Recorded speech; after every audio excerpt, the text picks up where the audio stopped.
Hello everybody and welcome to this random episode. I think I've only made an intro episode, but yes, this is the Whovian Talk podcast, I think I called it. I'm not really sure. I haven't recorded an episode in a while, but my mum's out for a while and it's just me and my sister in the house. And I'd had this idea for a while and you know that thing when you start to speak entire video essays to yourself and then you kind of wish you'd recorded it because, yeah. So, I have exactly 6 bullet points and then just embellishments I will think of as I go. So, this is completely unscripted apart from my 6 bullet points on a Google Doc.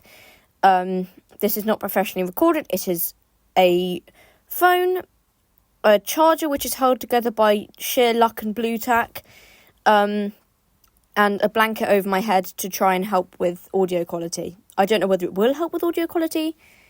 And I wish I'd got myself a cup of coffee before I'd started this. Anyway, so this is about how I think, personally, that social media and kind of streaming and that sort of thing has negatively impacted Doctor Who.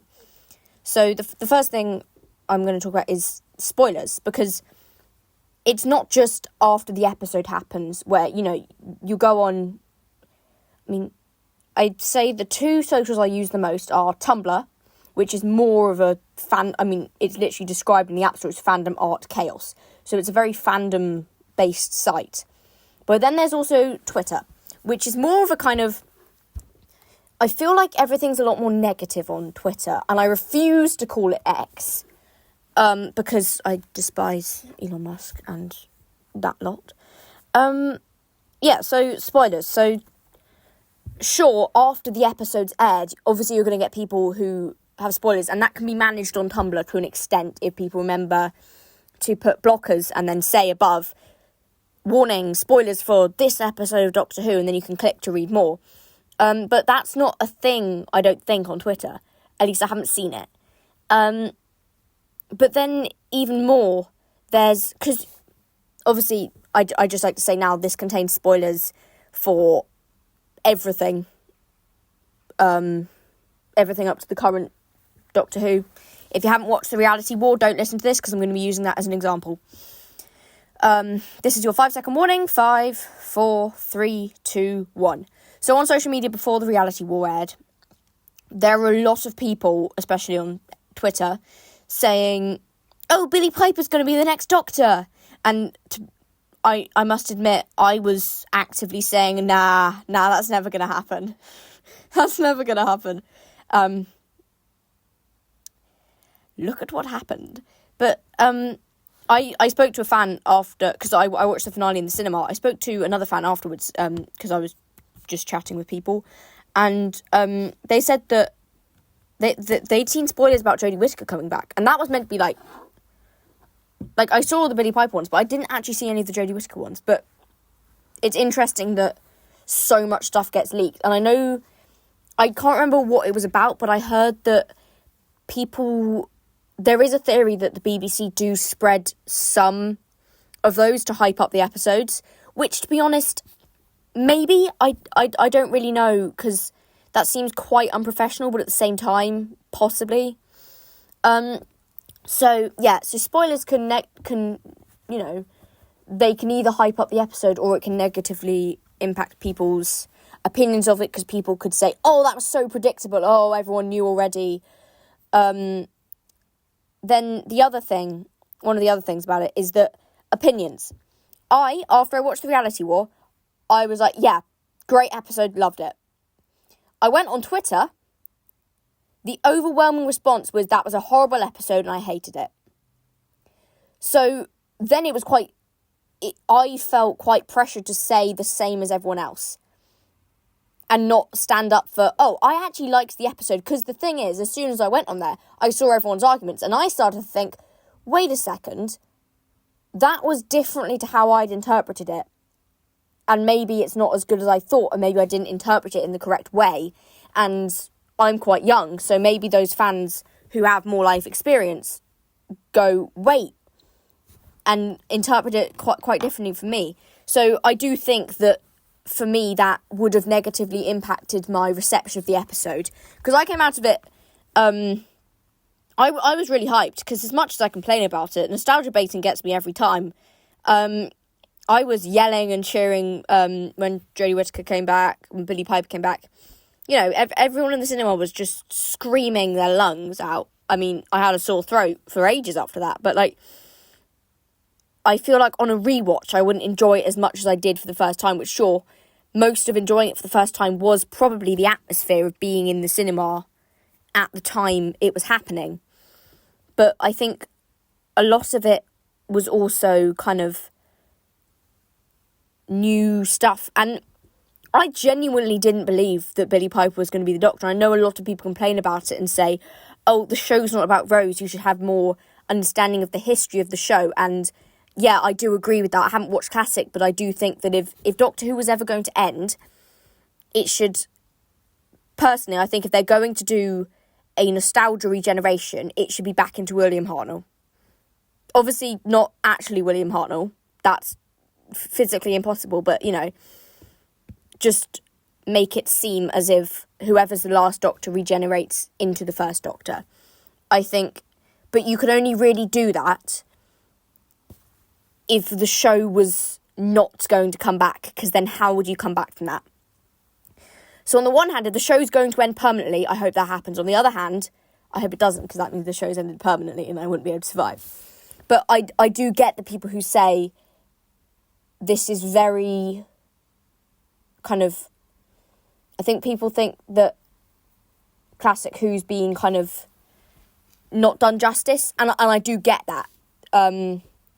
Because I looked up Omega after the finale, and I thought, that wasn't the best.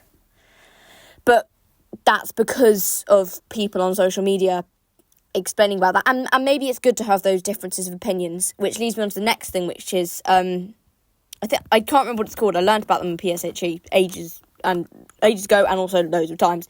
I think they're called echo chambers. I'm pretty sure that's it. But it's when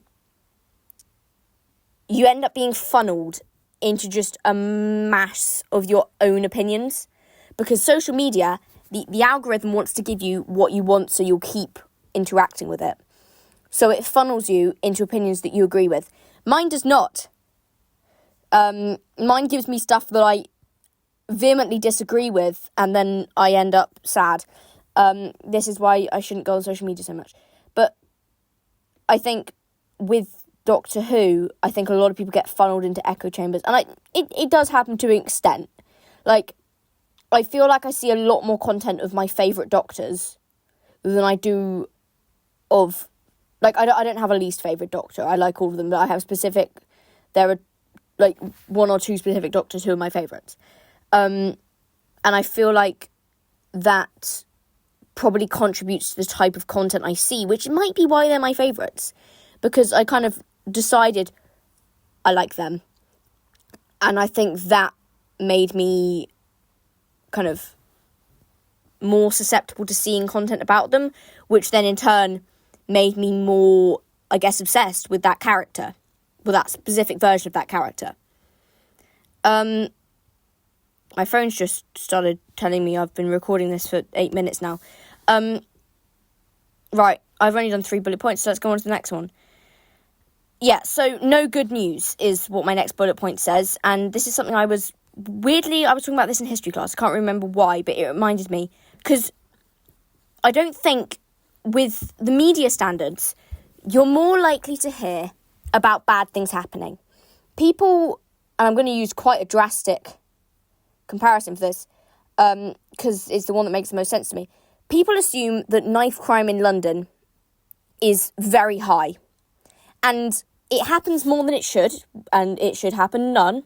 There should be none, but it does happen. But people assume that you're going to get attacked everywhere you go, and that's just not true. And that's because you hear in the news somebody was stabbed on their way home. What you don't hear is 50,000 people got home safely today, or whatever. You see what I mean? You don't hear teenager makes it home with absolutely nothing happening, listen to some good music on Spotify.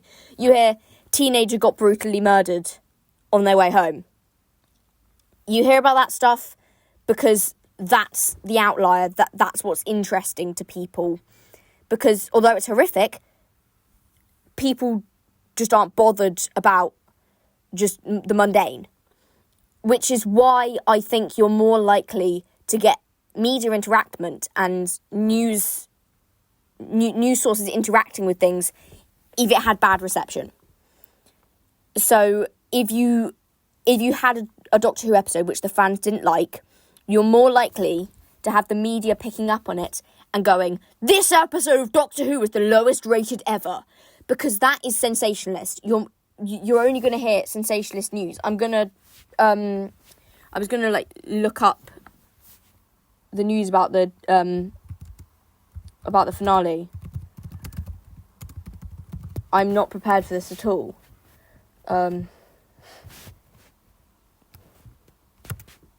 Let's see. So, you've got...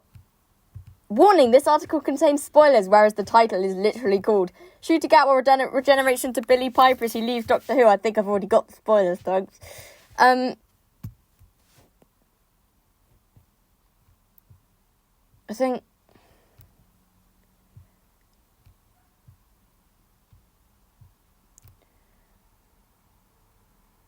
It's like, a new series will be unlikely. A new series or special before 2027 will be unlikely. And it's just, you could try for some positivity. I mean, on the train back, because I had to go quite a way to watch it in cinemas, because I wasn't at home at the time that it came out in cinemas, so I had to go a while away. But on the train back, my dad was like, hey, it's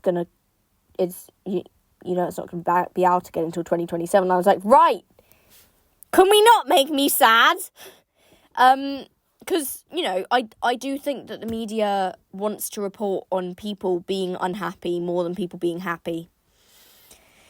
Which, is just how it works. And it's not necessarily a bad thing. I mean, it's good to hear about what's going on in the world. But I do think that it's kind of over-exaggerated.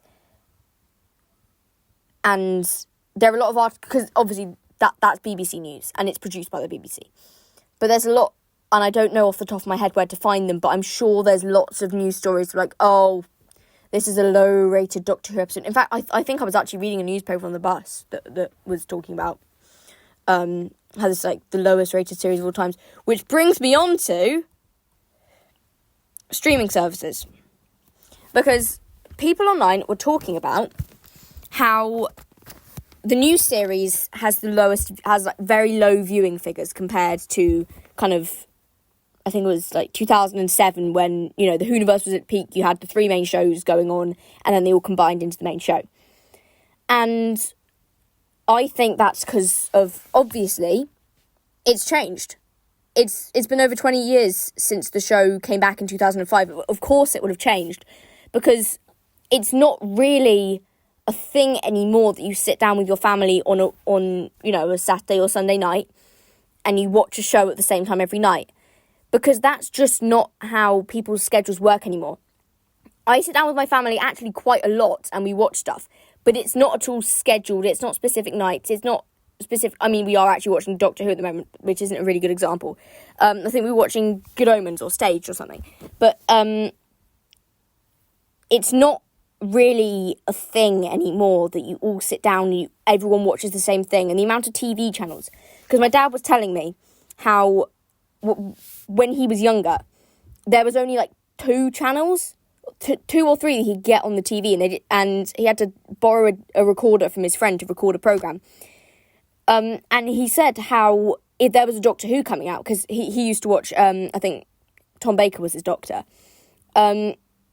he said that if there was a new one coming out, everyone would be talking about it at school. Meanwhile, I'm told to shut up. So I think that's a contributing factor. And also, the show comes out at 6. I think Series 2 was being broadcast at 6 o'clock. Or possibly, no, it was 6 o'clock on a Saturday night. But it was put out on iPlayer at 8 o'clock in the morning, which is when probably most of the hardcore fans would have gone, right, we're waking up at exactly 7:50 and we're watching Doctor Who as soon as it comes out. That's what me and my sister did. We were just sitting there in the living room, just reloading the TV to get it as soon as it came out. But those viewing figures won't tack onto the live viewing figures, because that's not when the programme was broadcast live. That's when it was just uploaded to a streaming service. So I think that has negatively impacted possibly not the ratings, but the viewing figures. And I think Rusty Davies has actually acknowledged that and said you shouldn't be looking at that, you should look at how much money the show's made, which, I don't know. So, last thing I'm going to talk about, which I kind of skipped, is the online reception of the new series, because I think that people need to stop being so... I don't really know the word for it. There's been a lot of people complaining that it's woke. And to that I say, have you watched Doctor Who? Because it's not just become woke in the last, 2 series. And if you really want to know how woke Doctor Who can be, get yourself onto BBC iPlayer and watch Torchwood.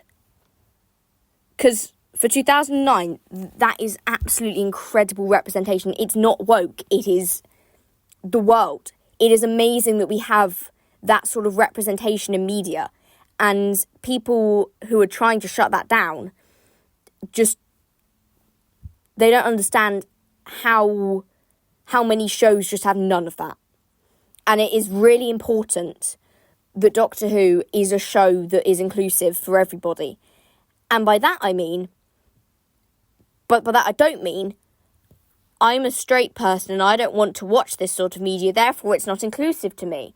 No, I'm saying that the inclusivity of Doctor Who is, I think, probably one of its greatest strengths. You have a lot of LGBTQ characters, for example, and that is incredibly important, especially for young people who may be watching it with their families, who may be watching it with their slightly homophobic parents. And it genuinely annoys me when people say those kind of things online, because they may believe that, they may have been watching it since 1963, but it doesn't mean that they're right about it. It doesn't matter how long you've been a fan. If you've been a fan for a long time, then you can, obviously, you have the privilege of saying, I saw that bit live. I saw when this bit happened, I was there for the hype of it. But you can't say that you've watched it for longer and therefore you are the definitive authority on what should happen. Because I've seen a lot of that happening. Oh, it wasn't like this in 2005. It really was. It genuinely was. And sure, maybe some messages may not be as subtle. That's maybe because they were too subtle back then. So I don't want to end this on an annoyed note, and I'm going to, stop talking about it in a bit. But I feel like the online reception of the series has not been a good thing for the show. I think that the amount of people who will see something they don't like, log on to social media and make 300 posts and 2 TikTok videos about it is, it's annoying, because you're entitled to your own opinions, sure. But I don't think that you should be necessarily getting up in people's faces about it or getting annoyed about it on social media. And I mean, I'm kind of not really speaking about Doctor Who anymore. But, I think if you're watching the show and you love the show, then you wouldn't be making the kind of social media posts that make people think that people don't like the show anymore.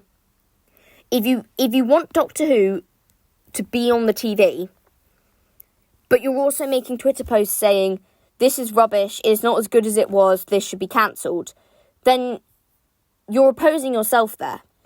And I think that it's very important that we all try and... Because if you haven't watched the show for a while and you're only seeing people's opinions about it on social media, then your opinion will go towards the opinions of those online. So if you're feeling annoyed about the direction the show is going in, or if you don't like it as much anymore, there's nobody telling you you need to watch it. You can go back on BBC iPlayer and you can watch from 1963 again. You can watch from 2005 again. You can do what you like. But I do think that the online reception of the show probably contributed to it not being received or rated as well as it was back in when people say it was like the prime of the new series, which would have been like, 2007 with all the crossovers. So things to take away from this are: be nice about Doctor Who Online, say something nice about the show, talk about your favourite episode rather than your least favourite, put spoiler warnings on Tumblr, and go and watch a spin-off or go and watch an old episode that you like, or watch a new episode. Write things down that you liked about it. Sure, because constructive criticism is good, but just criticism isn't. There's a real difference between constructive criticism and full-on criticism. Yeah. So I think that's all I have to say now. That was a video a video essay I kind of wanted to get out. Things I'm doing next. I think right now I'm probably going to record a video where I'm doing a bunch of Doctor Who online games and trivia and stuff. And yeah, thank you very much for listening. This is now 21 minutes long, which is a lot longer than I thought it would be. But thanks for listening, and I'm sorry if this was a bit too,